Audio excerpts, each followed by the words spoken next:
Hey there, baseball fans. Nathan Rohde and Shooter Hunt here with another episode of Coffee and Curveballs, covering the 2022 future games where the top uncommitted players in the country from classes 24 to 26 are in front of 300 plus, almost 400 college coaches. There were nearly 700 players there at Lake Point.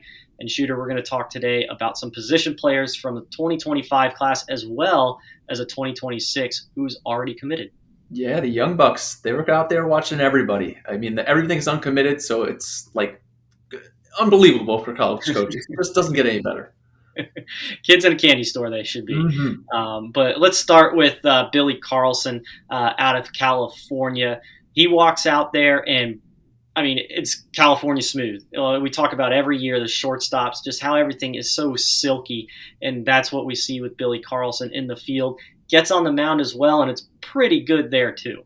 Yeah, he was the best prospect at the event. Looking forward to the upside. He's still just a baby. The frame's just developing, but like you said, just silky smooth side to side. He looked the part of his SoCal shortstop.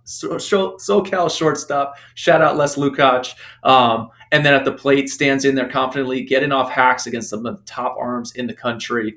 And then, I'm going to hop on the bump just as a side project and go 88 to 90 with 3,000 plus RPM on the breaking ball. So he can kind of do it all. He's about 6'1", 160, going to get bigger, going to have his chance to do whatever he wants. It was fun to watch, and I can't wait to follow him moving forward down there in Southern California.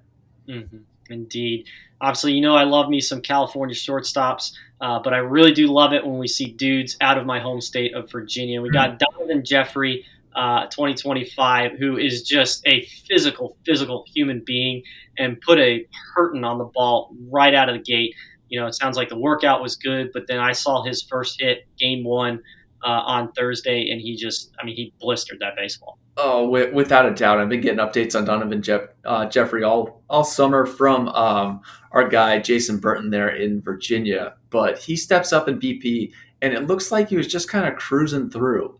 And then you go back to the track, man, and you check out those exit velos are 103. Those balls are nearly taking out cars over the hill and left. It just came really easy to him. And then you go into the gameplay, and he had those two big hits in the first game, screaming line drives. And ironically, what stood out to me was in game two, he actually struck out. And it was my favorite at bat. He takes a big swing, just misses. They go breaking ball, hands stay back. It was not fooled at all. Picks up spin early. Gets off a good swing, just misses it. Ended up striking out, but it said a lot about his ability to adjust and what could be coming down the road. He's going to have a chance to really hit, probably a corner guy in the future, either outfield or infield, but he's going to hit in the middle of an order. Mm-hmm. Sounds like it, and that's saying something if your favorite at bat out of a prospect in the weekend was a strikeout. Yeah. But let's move to the Midwest now in Arkansas. Jason DeLaMar just showing power all around. Sounds like he lost a lot of balls in BP. Set a record with 97 from the outfield, which translates to the mound, where he's also been up to 93. Dude's a freak. I mean, in athleticism, he's throwing it all around. He's up to 93 on the mound, just jumping out of his hand. I think the first 5 or 6 balls off his bat in BP in a row, whack, whack, whack, home runs. It was very impressive to watch a kid who's just a freshman, super physical there, looks like a linebacker, a strong safety. He's coming downhill to hit somebody at all times. But it was a treat to watch, especially with that Arkansas team, which was very fun. I know a lot of coaches got a chance to see them. But DeLaMar, obviously an athlete in this 25 class to know. Mm-hmm. Yeah, it's one of those rules when you talk about hitters. If they're hitting squaring balls up from the first pitch in BP, there's that natural timing sequence that's going on there. So definitely good showing for DeLaMar. But out of Georgia, we got Dominic Stevenson. Again, that lineup in Georgia, the games that I saw, they were just barreling balls left and right. So another good showing by Phil Kerber's crew. Dominic Stevenson, 3 for 6, couple runs scored, RBI. Sounds like obviously a very solid week for him. Yeah, and that Georgia team is the most talented team at the event. So it's saying something for him to be on this list and for us to be talking about him. He had to be that good. Got some Harry Ford vibes out of him back there with the way he was able to receive, loose hips, soft hands, the catch and throw, was able to slow it down, put it on the bag. But the bat's what really stood out. Short to long, slowed everything down, 3 for 6 on the week, getting those hits. I think he's going to have a chance to really, really develop at the plate and has a chance to be a big-time dude. I'm sure every school in the country is locked in on this guy. I'm sure they are. So I got my guy out of Virginia. You got your guy out of New Jersey, Jamie Z Jr. Enlighten us. Jamie Z Jr. started as a freshman at Bergen Catholic, a big time program in the state of New Jersey. And everything to like about this kid: the makeup, the high baseball IQ, steps to the plate, it's a wider setup, but he's able to adjust count to count. Got off great swings all week. He had coaches from coast to coast asking, "Hey, what do you got on this guy?"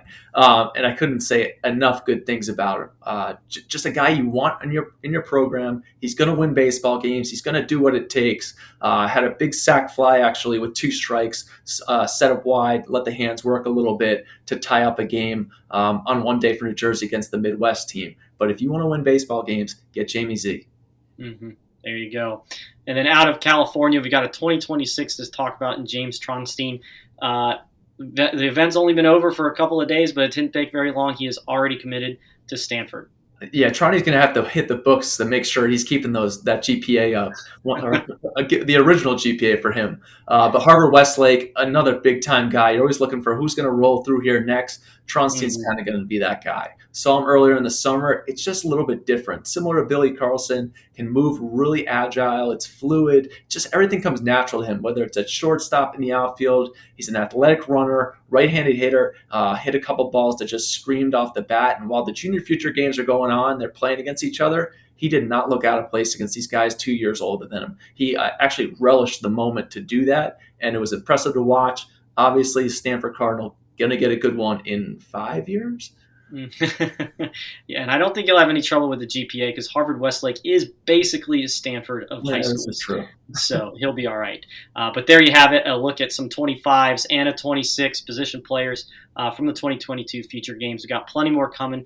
Definitely some pitcher talk on the rise, and as well as some guys that maybe have been sleepers. So we'll talk about them coming down the line. So be sure to check out prepbaseballreport.com for all of that. And as always, for Shooter Hunt, I'm Nathan Rohde. This was Coffee and Curveballs. And until next time, we'll see you guys at the ballpark.